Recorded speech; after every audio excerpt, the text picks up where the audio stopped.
Nearly everyone knows the story of Scrooge and his effect on Bob Cratchit's family.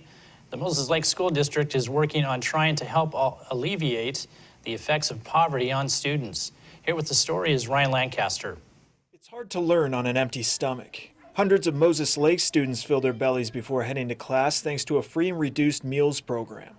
In her 18 years with the district, Moses Lake Superintendent Michelle Price has seen more and more families take advantage of the program, which is subsidized by federal and state governments. You know, it's changing demographic. Things are more expensive. Family incomes aren't going as far as they used to. Price explains that the levels of poverty in any given school are determined by free and reduced lunch counts. In Moses Lake, 6 of the 10 elementary schools have free and reduced rates over 70%, an increase of about 6% over last year alone.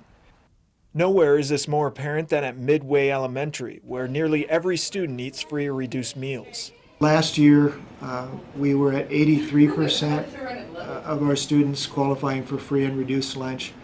This year, we were a little shocked to find that we were at 96%. Along with less nutritious food choices, Price says poverty can potentially lead to behavior problems. May have not had the warmest night of sleep or a good breakfast, and so just staying focused on their tasks at hand with learning is more difficult. She sees a higher rate of poverty in the district's younger families. As kids get older, families become more settled in their careers and their work environments, and seem to have more resources to provide for their children. But she sees the effects of poverty on older kids too. A count of daily student bus riders shows a 4% increase over last year, for instance. Most of our increase in ridership is at the secondary level. We have probably fewer kids that are able to drive cars to school, able to afford gas, insurance, and whatnot. The district is limited in what they can do to help families, but Price says they're always looking for grants for things like a summer meal program. They also try to connect families with resources through civic and church groups.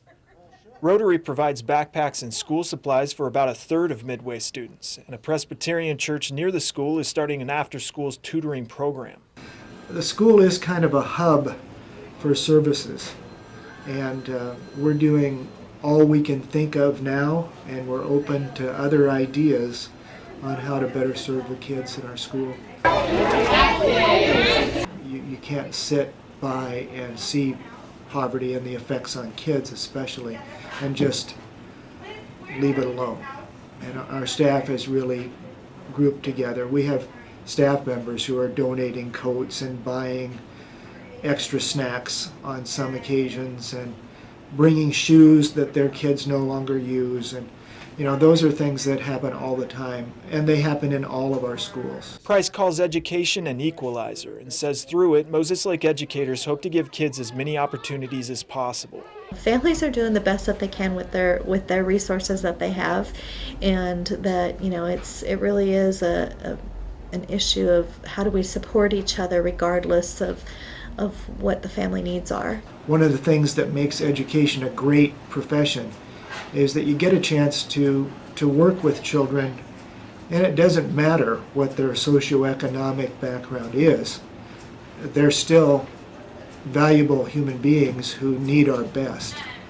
And giving our best and helping kids to succeed and watching them show appreciation and take advantage of those opportunities is the big reward.